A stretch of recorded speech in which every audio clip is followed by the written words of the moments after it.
Hey guys, welcome back to How to Roll Dice. I'm Josh, and today we're going to be doing a review and walkthrough of this game here, Wingspan by Stonemaier Games. Wingspan is the 2019 Game of the Year, according to BoardGameGeek.com, and it sees 1 to 5 players taking on the roles of ornithologists, which are bird watchers or bird enthusiasts, bird scientists, fans of birds, and you're going to be attempting to lure birds to your player board. And in doing so, you're going to be doing 2 things, actually. You're going to be gaining a VP, but you're also going to be building a bit of an engine. This is a Euro-style engine-building card game. Let me break that down for you real quick in case you have no idea what I just said, probably partial of the word card. So a Euro-style game is a game where you don't have much interaction with the other players around the table. You might occasionally bump into each other, but it's always kind of passive. Perhaps maybe I draw a bird card that you were hoping to draw on your turn, and so I've kind of stumped you there. Or maybe somebody else takes the last fish out of the bird feeder, and I was really hoping to get a fish on my turn so that I could play my bird that required some fish. That's really the only kind of passive interaction you're going to have with the other players. There's no direct interaction. There's certainly no attacking or defending or anything like that. That would be an American-style game. As far as an engine building mechanic goes, this is a game where you're going to start with 4 very simple actions that you can take during your turn, 1 single action. On your turn, you can play a bird from your hand to your board, and to do that, you're going to discard some bird food. You could gain bird food from the feeder. You could lay eggs onto birds that you already have on your board, or you can draw bird cards from the deck of bird cards or from this lovely bird tray here, adding them to your hand for later use. So those are the 4 actions that you could take, all very simple. Once you start to add birds to your board, however, those actions sort of develop and become more advanced, more complex, and more efficient.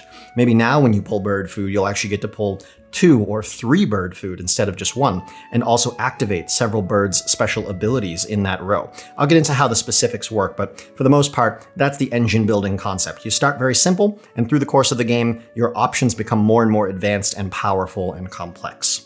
For, good reason. It helps you win the game. So looking at what comes in the box here, this is an absolutely beautiful game. Stonemaier does not mess around with the quality on their games. If you've ever played Scythe or seen a copy of Scythe, their other big ticket game that has tons of bits, lots of expansions, beautiful components, very well designed. I have a copy myself, absolutely love it. But looking at what comes in this game, you can see they stuck with that same level of quality. If I had the rulebook on the table to show you right now, I'm sure I'll have some shots of it for you. It doesn't fit right here. It is made out of some of the most luxurious paper I've ever witnessed or held in my life. It feels like it would, be suitable for scrolls being passed between kings. It's this like textured linen. I can't really describe it. If you ever get a copy to hold the rulebook from this game, just give it a little rub. You'll immediately understand what I'm talking about. Right down to simple components like this, the actual end of round bonus scoring VP card, which could have just been a simple piece of thick paper or cardstock, but instead it's this ultra dense textured cardstock that just feels great to hold. It's really, it goes above and beyond what most games would offer. Looking at what we have here for tokens or for bits, we've got these lovely pastel colored resin eggs that are flat on the bottom so that when you place them onto your birds, they stand up and add a level of sort of 3-dimensionality to the game. You've got these 5 different brightly colored bird food tokens. You've got rodents or rats, berries, which look like cherries, fish, which look like fish, seeds or grain, and then invertebrates, which I pretty much always call worms because that's what they look like. You've got this player 1 token here that matches the art on the front of the box. Absolutely beautiful artwork. This could have been a small little meeple or something, but instead it's this nice, dense cardboard with this beautiful illustration printed on both sides of it. You've got these player tokens here, which are these wooden cubes in 5 different colors. Those are going to remind players of how many turns they've taken, as well as track their actions throughout the course of a turn. We'll get to that. You've got this score pad here, standard score pad, double-sided, because I believe all of Stonemaier's games, or at the very least this and Scythe, have the automata mechanic, which means you can play the game by yourself against an AI deck that will play back against you. So on the reverse side, you have the automata scoring, and on the front side, you have the standard multiplayer scoring. Then you have this lovely 3-dimensional bird feeder here. This is actually a cardboard punch-out that you assemble once you get it out of the box. That's going to house these 5 oversized custom wooden 6-sided die that show the same symbols that appear on the bird food. And these are just lovely audible components to the game, because a lot of times when you're rolling dice in a game, you get your standard clacking dice sound, which is nice. We've all become accustomed to it. We like it. But something about this dense cardboard bird feeder, which doubles as a dice tower, and these chunky wooden dice just makes for beautiful acoustics. I don't know what it is, but I really enjoy that sound. So every time those dice get re-rolled during the game, it's just a pleasure to listen to.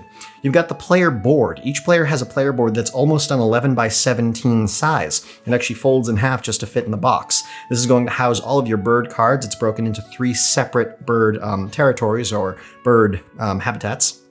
And it's covered in icons and symbols to remind you of how the mechanics of the game works, right down to how many bird food you're going to pull, how many eggs you're going to lay, what options you have for converting food into eggs or eggs into cards. It's all spelled out right here for you. So once you get the basics of the game down, everything else is right here as a reminder. It's very well done. You have these cardboard square tokens here. Those are the end of round randomized VP bonus options. Those are going to be placed onto this bonus round or end of round bonus VP card here, and they're going to be randomized every game. There are 8 of those, they're double-sided, and you're only going to use 4 per game. So lots of replayability added in there. Those show you things like how many eggs do you have in the grassland, or how many birds do you have in the forest? How many eggs do you have in stick-style nests or in cavity-style nests. There are 5 different types of nests. I don't yet have them quite down pat. Then we've got these green cards here. These are your bonus VP cards. Players are going to begin the game with one of those, and they're going to earn more throughout the game if they choose to. Those are going to give you an additional way to earn VP based off of the birds and the eggs that you have on your player board specific to you. Then you've got the birds, which is really what it comes down to. First off, you have this lovely sort of storage tray / display tray that you're going to use while you're playing the game. It holds the 3 bird cards that are available in play, and behind it or next to it, you'll place the large bird deck. I say large because there are 170 unique, no duplicates, bird cards in this deck, all of actual birds, all with unique art, all with their actual name, their Latin name, the habitat they can be placed into, the bird food that it requires to draw them to your habitats, the number of victory points they're worth, the type of nest that they generate, the number of eggs they can hold, their wingspan, their special ability if they have one, and then a lovely bird fact and the location in the world where that bird can be found. All laid out onto this standard size playing card in the most legible way possible. I can't explain to you how easy it is to glance at a card and immediately gather all of that information. It sounds like I just gave you a whole page from an encyclopedia article, but instead picking up one of these cards and looking at it immediately just gives you all of the information that you need at a glance. They're really well designed, and there's 170 of them, and there are no duplicates. So again, lots of replayability here. Getting into how the game works, starting with how you would set it up. Each player is going to be dealt 5 bird cards at random and 2 bonus cards at random. They are then going to look at those cards, and they're going to be choosing a number of birds to keep. There's a little bit of uniqueness there, but one of the 2 bonus cards. For the bonus cards, they're going to be things like birds that have a direction in their name, like the southern X or the northern Y, or possibly a color in the name, the yellow-winged or the blue-tailed.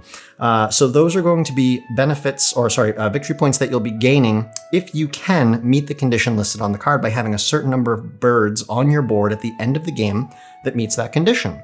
So you might be wondering, how am I supposed to tell how many birds in the deck could even meet that condition? They thought of that. On the bottom of each bonus card, there's actually a small percentage. That's letting you know what percentage of cards in the entire bird deck meet that condition. So you don't have to wonder, is this bonus really hard to achieve versus this bonus? You can just look at the bottom. And if you see 23% versus 8%, well, obviously the 23% is way easier to meet, but the 8% is probably worth more VP in the long run. So it makes it easier for you to decide without having played the game a dozen times. Then when it gets down to what birds you want to keep, you can keep all 5, but if you do, you'll start with no bird food, and bird food is necessary to add birds to your player board, to your habitats. So maybe you want to discard 2 or 3 birds, and in doing so, you get to start with 2 or 3 bird food, 1 for each bird that you discard. You cannot choose the same bird food more than once at this point, though. So if you discarded 3 birds, you could take maybe a rat, a berry, and a grain or a seed. What I would recommend you do is take the food matching the birds that you keep, because that means it'll make it easier for you to play them earlier on in the game. You won't be working so hard to get the food that you need to play them onto your habitat. So once everybody's chosen which of their bonus cards to keep and which of their birds to keep, and taken the food that they're replacing their discarded birds with, you're going to choose one player to be player 1. That player is going to take this player 1 token, just to signify that they are player 1, and they're going to begin their first turn. Turns are very straightforward at the beginning of the game, but they can kind of become more complex as the game goes on. That's that engine building mechanic. A player is going to take one of their turn cubes, and they're going to place it adjacent to the action that they want to take, either play a bird, gain food, lay eggs, or draw bird cards. They're going to place it in the leftmost vacant space Or, in the case of play a bird, they're going to place it at the top of the column in which they're going to play the bird. Birds are always played in the leftmost space of the row that they need to be placed into. So your board is basically broken into 3 habitats. You've got the forest, the grasslands, and the wetlands. And so looking at what bird you're going to be playing, it's going to tell you where it has to go. So if we were going to take the play a bird action, and we currently have no birds in the row in which that bird is going to be placed, you place the turn cube at the top of that row, then you discard the food necessary, which is going to be listed on the bird card, into the supply, and you place the bird in that row. So if, for example, we wanted to play this ruddy duck, which requires either an invertebrate or a seed and must be played in a wetlands, I would place my cube in the play a bird row above in the column where I'm going to be placing that bird. And then I would discard 1 worm, for example, to the supply, and that bird is now there. I would then slide that cube over to the end of that row, signifying that I've resolved that action. Same thing with gain food. If I want to gain food, I would place my cube in the leftmost empty space, which would be the first one right now, and that says you can gain 1 food. How do you gain food? Well, it's based on what's in the bird feeder here. So right now in the bird feeder, I show 3 invertebrates, a rat or a rodent, and 1 invertebrate/seed. When you pull that one, you take one or the other, not both, and that does count as a unique symbol. I mention unique symbols because there's a special rule about the bird feeder. It says if all of the dice remaining in the bird feeder, and I'll get into why that is in a minute, show the same symbol, you can re-roll all of the dice. That way you're not stuck with one specific option that you're not looking for. But say, for example, I wanted to gain an invertebrate, and I'm gaining 1 food. I would pull out the die showing the invertebrate, and then I would gain an invertebrate food token from the supply. I would place that next to my board. I can later use that to play more birds into my habitats. If, however, like I mentioned, the only die left in here, say we're 2 invertebrates, I can choose to first, before pulling, re-roll all the dice. I would simply take them, put them in the back of the bird feeder, and they would pop out and I would have some new options. Now, you can also kind of push and make that happen. Say, for example, I have a couple of birds already in my gain food row. Now, that's not realistic because those aren't both forest birds, but let's say they are. When I play my cube, again, I'm playing it in the leftmost empty space. So that's this one now. This one shows I pull 2 food. So I would get to choose 2 food out of here. Say the only things left in here at that time was a fish and 2 rodents, and I really want a berry.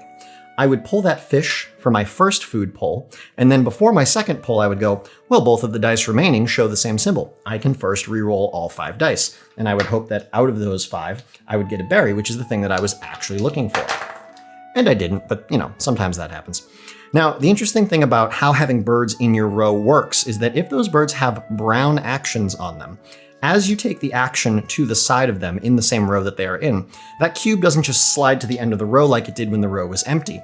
Instead, it stops on every bird that has a brown action on the way over as it passes. So it would stop on this yellow-bellied sapsucker, which says, I gain 1 worm from the supply.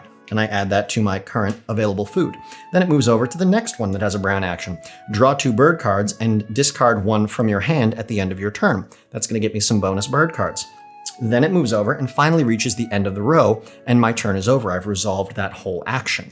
So you can see how adding birds to a row changes what that action is going to do. And as you add more bird cards to the same row, the base action gets stronger. So gain food switches from gain 1 food to gain 1 food and an additional food if you discard a card from your hand, as denoted on the board. Then it moves up to gain 2 food, then gain 2 food plus the option to discard a card for a 3rd food.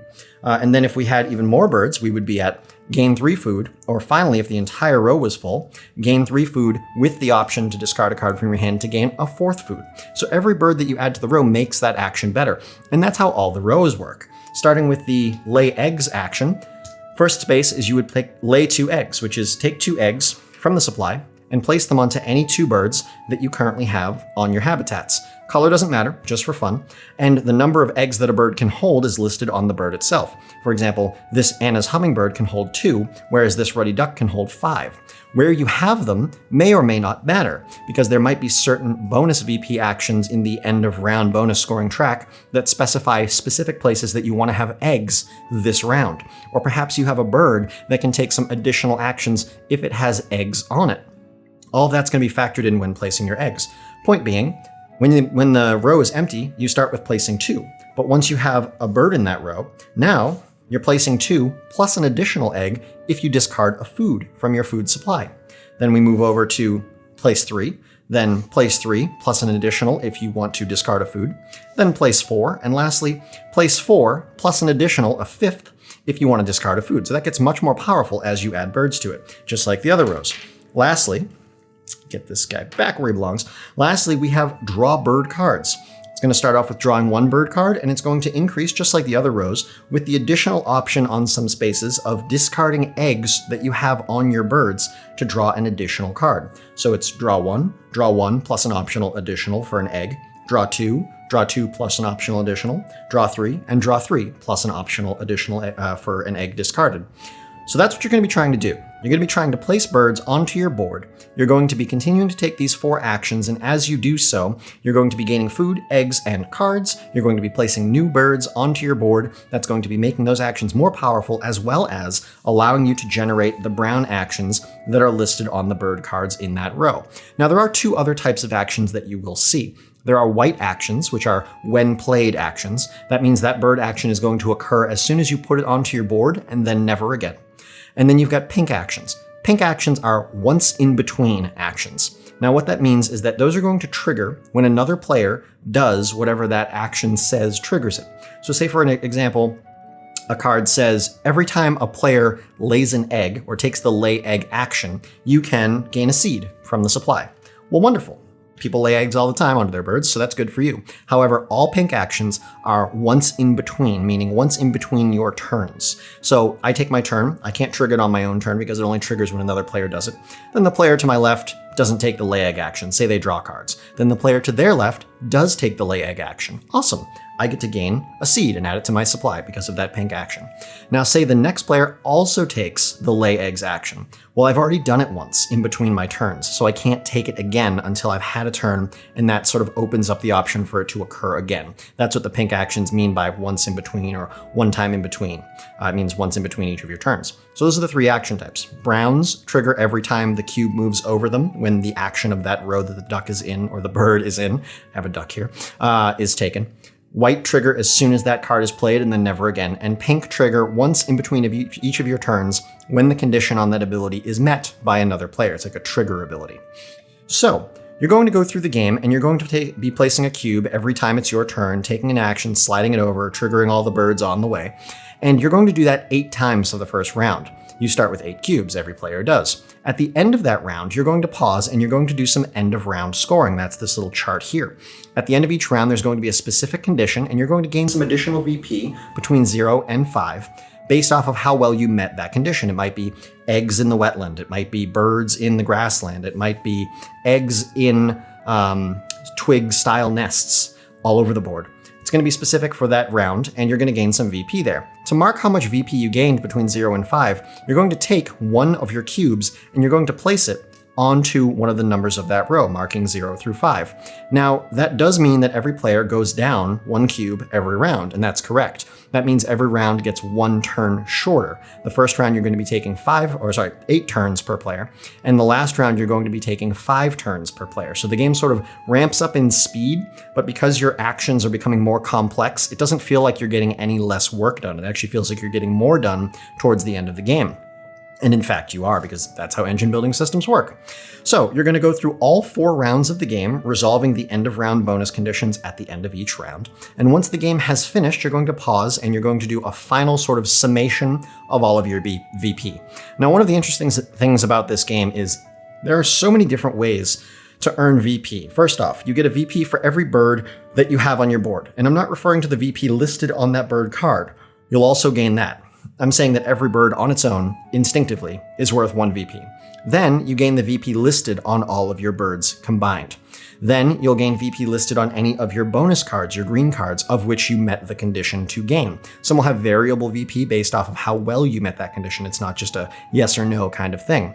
Then you've got all of your end of round VP that you scored. You're going to add up the numbers that you've placed blocks on throughout the 4 rounds and add those to your score.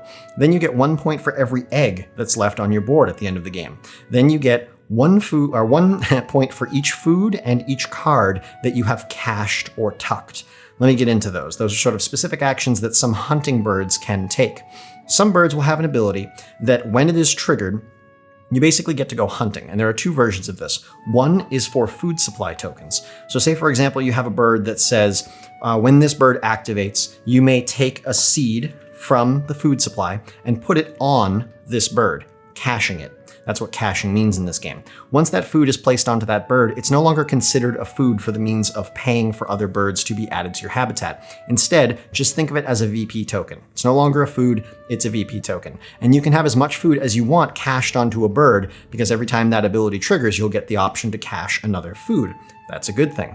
There are also more aggressive hunting style birds. What they'll say is something like, draw a bird from the bird deck, and if its wingspan, which is printed on the card, is smaller than this bird's wingspan, you eat that bird, basically. You take that card, you would flip it over, and you would tuck it behind the bird that is currently hunting. And again, you can do that as many times as you want throughout the course of a game. And at the end of the game, each one of those tucked cards is worth 1 VP because that bird was successful at hunting. If the bird is bigger than the bird that's hunting it, if it has a bigger wingspan, you'll just discard that card. It goes away because it got away. You didn't succeed at hunting. So that's pretty much the entire game. You're going to go through the 4 rounds. You're going to add birds by paying food. When you run out of food, you're going to gain food. When you have a good number of birds onto your board, you're going to lay some eggs on them because they're worth some VP. And there are times when you need to use eggs to take certain actions during the game. When you run out of bird cards in your hand, you'll draw more bird cards, and that kind of just starts the cycle over again. When you run out of food in the bird feeder, you'll roll more food. You might have the opportunity to gain some bonus cards and sort of give you some new guidance as to what you should be looking for throughout the game. And you're also going to be basing what you play off of what the round bonus is looking for in the round that you're playing in. So you have a lot of guidance, you have a lot of options, you have a lot of replayability because the birds are constantly going to be changing, your end of round scoring is going to be changing, the randomized dice rolling, the bonus cards that come up, everything is going to be shifting from game to game. But the mechanics of playing the game are simple, yet effective. You really feel like you're getting a lot done every turn, but at the same time your turn goes fast. You aren't just sitting at the table waiting for everybody else to get through all of their nonsense. It's a really good system. It flows really well. It's very vibrant and entertaining to look at. Learning all the facts on the different bird cards is a lot of fun. In fact, let's get into scoring this bad boy. So I'm going to throw the score chart over here on the side, and we're going to start with theme and immersion. I'm going to give this a 2 on theme and immersion. You really get sucked into things here. By the end of a game, you're going to have at least 5 or 6 new bird facts in your head rattling around that you're easily going to carry around with you until the next time they come up in polite conversation. And you can just randomly pull out that the yellow-bellied sapsucker drills holes in trees to lap up the sap and the insects that are attracted to it. You'll have that in your back pocket. You can whip it out whenever you want to. You'll have all kinds of fun information like that, and I bet you'll have learned the names of several birds from your neck of the woods because you'll have seen them on the cards and realized, oh, I see that one around all the time. Oh, it turns out it's called an Annis hummingbird. I didn't know that. Now I know. So definitely immersive, very thematic across the board. Stonemaier is great at doing that. Solid 2 there. Then we move on to cost versus quality. I feel like I've already given you my piece on this, a solid 2. I mean, the quality of the components of this game is almost mind-boggling. I haven't quite seen it in any other game to this level. Solid 2. Moving on to ease of use. Very good game as far as easy to work with the components and everything. The only issue, and I believe Scythe also falls to this, is that it's very big to fit onto a table. There's a lot of pieces that you can't stack. Each of these little token trays needs its own space. You need a space for the actual end of round scoring card. Every player needs a space for this massive, though beautiful, player board. You need a place for these stacks of bird cards as well as the stack of bonus cards, as well as this tray that holds the 3 face-up bird cards that can be drawn instead of drawing from the deck, as well as the bird feeder that has the dice inside of it, as well as a spot to pull the dice out and stick once they've been removed from the bird feeder. I'm choking just thinking about it. There's a lot that you need to fit on the table. We often run into this issue where and I have a good sized table for this, and even though we all sit around the board as tightly as we can, you'll often have situations where players are going, could you hand me a card? Could you re-roll those dice? I want to re-roll. There's only seeds left, and I'm looking for a berry. Could you re-roll those for me? Oh, I'm trying to hunt. Could you grab me a bird card out of the? Nope, that's no good. Could you put that in the discard pile? Could you hand me 2 of those eggs, please? I want a blue one and a white one. It turns into this. Everybody's not quite close enough to the things they need at any given point. So I'm going to give it a 1 on ease of use. It's not like it's designed poorly, it's just all of these components need to be spread out, and there's no way to fit 4 or 5 people around a board such that they can all interact with everything they might need to on any given turn. So a 1 for ease of use. Then we come on to enjoyable. This is a very enjoyable game. I haven't played this game with anybody yet who's felt sort of thwarted or frustrated by the end of it or at any given point throughout it, because you always have so many options. It's not like, oh, on my next turn I have to do this or else I lose. That's never the case. If you can't play a bird, gain some food. If you already have all the food you need but you don't have any birds you want to play, then draw some bird cards. If you already have plenty of birds onto your board but you're looking for some eggs because you need them for a victory point condition, lay some eggs. Nothing's really going to stop you from taking the action that you need to do other than you just choosing not to do it. So it's very enjoyable, it's very fun to play, and the fact that you can't really tell whether or not you're losing or winning until the end of the game because the scoring is so sort of complex and spread out across the game, and you're obviously not going to be reading bird cards from across the board onto your player's board. It makes it so that you're having fun the whole time, and even if you end up losing at the end, you still had fun for 99% of the game, so who cares if you lost at that point? Very enjoyable, a solid 2. And lastly, we have teachable. It is very teachable. It does have one interesting hang-up that I've noticed several players getting stuck on. When you play a bird into a row, have to keep in mind, you did not take the action of that row. You took the play a bird action, which means your cube should be above that row or above that column in the play a bird row. So you're not then going to activate the brown action of every bird in the row next to the bird that you just played. That would be when you take the action of that row. So if I play this yellow-bellied sapsucker into the gain food row, I don't then activate Anna's hummingbird and ruddy duck. That's not the row that I used. I used play bird, which is that top row that has no cards in it. It's very skinny across the top of the board. So people get a little confused with that one. They think, oh, because I put a bird here, I'm using that row. You're not. That's really the only hang up as far as teaching the game goes. I've had that come up in all 3 groups that I've taught, and for some reason it's just a little weird to get your head over that. But everything else is very straightforward. The being able to manipulate the bird feeder, what options you have when you're drawing, whether it be from the deck or the 3 face-up cards, how to decide what kind of food you want to go after, whether or not you want to put this bird in the forest or in the grasslands if it has the option of being played into either, how to keep an eye on the end of round scoring. It's all very simple to keep in mind and to get going with the game very quickly. So a solid 2 there. So Wingspan gets a 9 out of 10, and I think it's very deserving. I think this absolutely should have been 2019's Game of the Year. I like it a lot. I can't really find too many flaws with the game. Like I said, it's got a couple minor hang-ups when teaching it, and it's got a couple of minor, annoyances when trying to fit it all onto a table and actually interact with it. But short of that, I think it's a pretty perfect game. I really like it. I would recommend you give it a try if you get the chance to, if only to rub your hands over the rulebook. It's so nice. But anyways, I hope you guys have enjoyed this review. I hope if you have time, you'll go down below, maybe click subscribe, set your notification bell to all so that you get notified whenever I post new videos. Leave a like or a dislike so I know whether or not you're actually into what I'm doing here, if you want me to change anything. And if you do want me to change anything, or if you just want to say hi, feel free to leave a comment down below and I will get back to you as quickly as I can. I always try to be prompt with that because I want you guys to know that I do care and I love you all very much. I will see you in the next video. Have a good night.